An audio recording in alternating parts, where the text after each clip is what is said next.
for 2024, what would be the focus, and then even going into 2025, where are the next pieces that need to be put in place? Yeah. So by 2025, so right now we're building out our production, our full-scale production for Graymont. And is that process? Sorry to okay. Yep. So that process, though, that's pretty clear what that it needs to be. This is not R&D production. No. This is, you know exactly what needs to get built. We're investing in equipment, milling, blending, and storage. Right. So we've got our first site will be up in Superior, Wisconsin, which is close to the Canadian border on Lake Superior.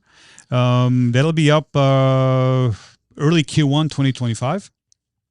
Our second site is targeted for St. Marc, Quebec, which is between Montreal and Quebec City. That should be up mid to end 2025. And then another site in Tacoma, Washington, we're looking at for 2026. Okay. Each of those will be about the same volumes. Say you can make 50 to 100,000 tons at each one. And we call those small sites.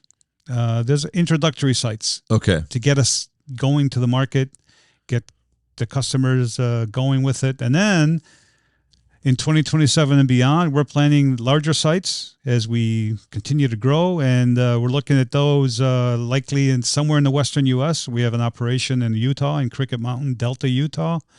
And another one in Quebec, and maybe continue to build out Superior, depending where the market takes us, right? Right. Because we're going to focus on mining, soils, and eventually ready mix.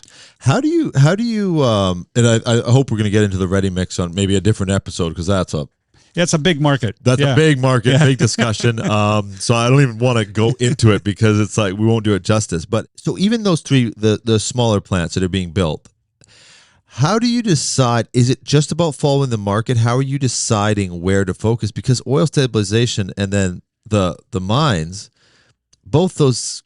I mean, I imagine there's a demand enough for both all three of those plants in both. Yeah. So what we said is how can we get to market quickly and meet the customer needs that are out there? And the three sites we chose had existing equipment that we could refurbish and get to market faster. So instead of spending 2 to 3 years to build a brand new greenfield site, we could spend 6 to 12 months to get to the market faster. You know, I don't know what's happening in a lot of industries, but what we're seeing is things are taking longer post-COVID, and they're costing more. Yeah.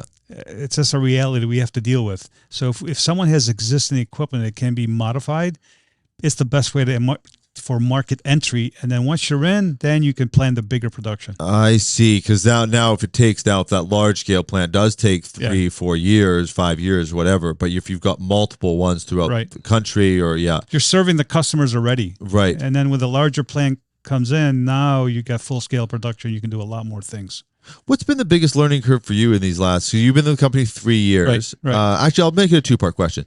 What do you see as the biggest learning curve for Graymont? What's been the biggest learning curve for you? Let me start with Graymont first. Going from producing essentially one product with a lot of different applications, essential needs, different specs based on the application, to making an engineered product that can be different for every end-use customer, slightly different, to meet that specific strength need or application need that they have. It's a mindset change. Where not only do your operations have to change, but the way your operations folks have to think about engineering the product differently, quality control different, how you sell the product is different, and getting closer to the customer. So is it like two separate teams, or is everybody sort of having to learn it then? You know what? The way we approached it is we're taking responsibility to work with the entire team to make sure everybody gets on board. Oh, so that's when you mean a culture change, you mean it. Yeah. So people's day-to-days it's actually involved. It takes time, right? Yeah. I mean, you can't say, okay, new product, different way of working. No, it's educating everybody involved, from an operations person on the ground floor making it, all the way to someone selling it, or someone taking an order from a customer. It is a totally different process, but it's very rewarding because we see the value we're bringing. And, you know, at the end of the day, we're here to help the customer, but they're also paying us a value for that. Yeah. And it is a win-win at the end, and we're providing a good service.